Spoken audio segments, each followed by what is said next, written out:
At Sierra, discover great deals on top brand workout gear, like high-quality walking shoes, which might lead to another discovery.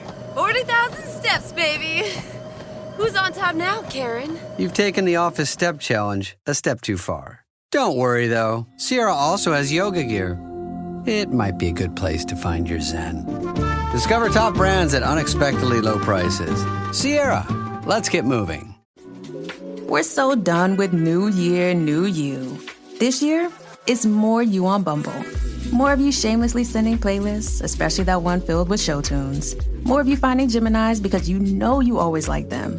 More of you dating with intention because you know what you want. And you know what? We love that for you. Someone else will too.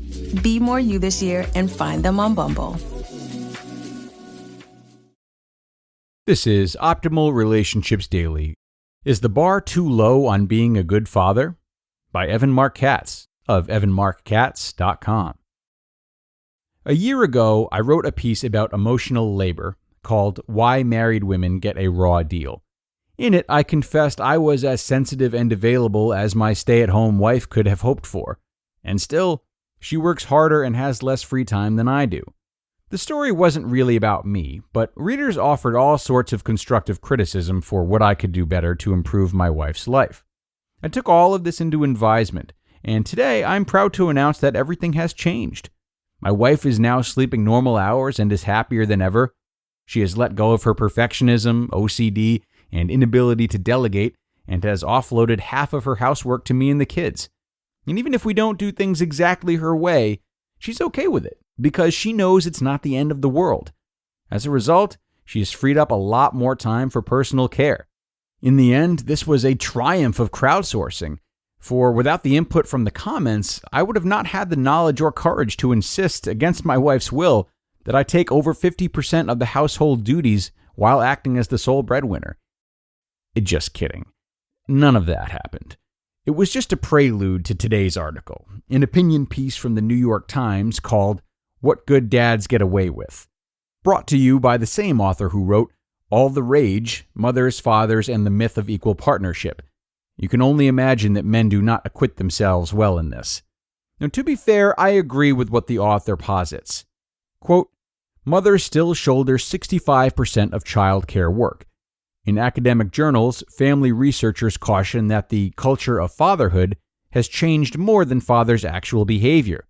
Sociologists attribute the discrepancy between mothers' expectations and reality to a largely successful male resistance. This resistance is not being led by socially conservative men whose like-minded wives often explicitly agree to take the lead in the home. It is happening, instead, with relatively progressive couples, and it takes many women who thought their partners had made a prenatal commitment to equal parenting by surprise. Why are their partners failing to pitch in more? End quote. The couples offered 3 explanations for this labor imbalance. The first was that women take over activities like bedtime, homework, and laundry because men perform these tasks inadequately. But this isn't maternal gatekeeping, the theory that men want to help, but women disparage their capabilities and push them out. Instead, these seem to be situations that necessitate the intervention of a reasonable adult. The second explanation involved forgetting or obliviousness. A mother in Illinois said, quote, my husband is a participatory and willing partner. He's not traditional in terms of I don't change diapers, but his attention is limited. She added, I can't trust him to do anything, to actually remember. End quote. A dad in San Francisco said that many of the tasks of parenting weren't important enough to remember. Quote, I just don't think these things are worth attending to. A certain percentage of parental involvement that my wife does, I would see as valuable but unnecessary. A lot of disparity in our participation is that. End quote. Finally, some men blamed their wives' personalities. A San Diego dad said his wife did more because she was so uptight. Quote, she wakes up on a Saturday morning and has a list. I don't keep lists. I think there's a belief that if she's not going to do it, then it won't get done. End quote. His wife agreed that this was true, but emphasized that her belief was based on experience. She said, quote, we fell into this easy pattern where he learned to be oblivious and I learned to resent him. End quote. Like most issues where there is a reasonable debate, I would say that this is a both and rather than an either or question. Couldn't it be that a lot of self-proclaimed egalitarian men take a passive role in domestic chores because they either assume or hope their wives will take on the lion's share? Absolutely. But unless you're completely discounting the opinion of men, I don't know how you can ignore the three explanations above, which unfortunately also apply to my marriage. It's a vicious cycle. I pay the bills. My wife takes care of the home and the kids. As a result, she knows everything and is on top of everything. That means she has lists on top of lists. It means that she knows more about the house and kids than I do, cares about doing things in a specific way more than I do.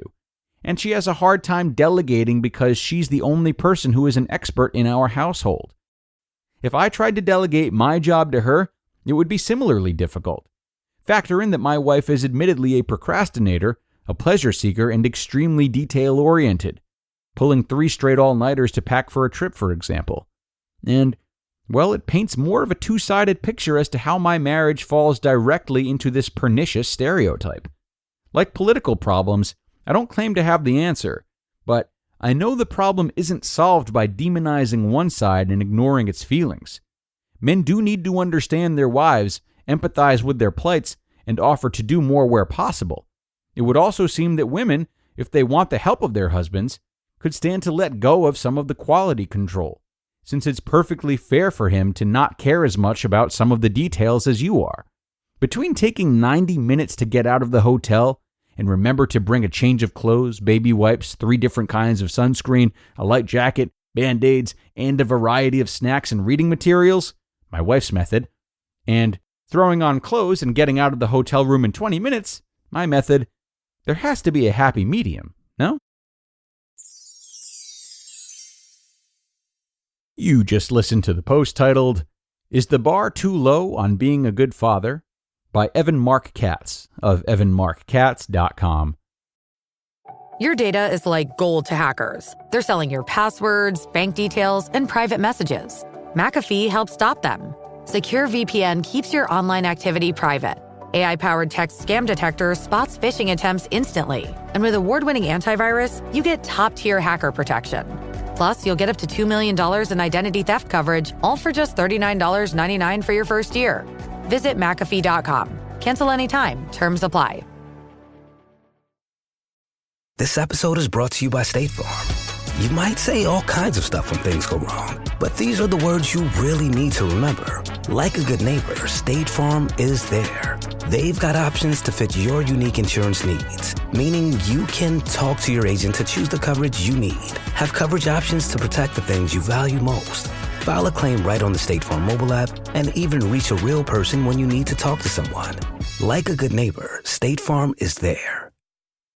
A really good article from Evan here, one that is sure to spark some debate in his comment section. Though if there's one thing from his work here that should be taken as a universal truth, it's that while the answer is hard to find, it certainly does not come from demonizing the other party. So how can we try to understand both the wives and husbands a little better?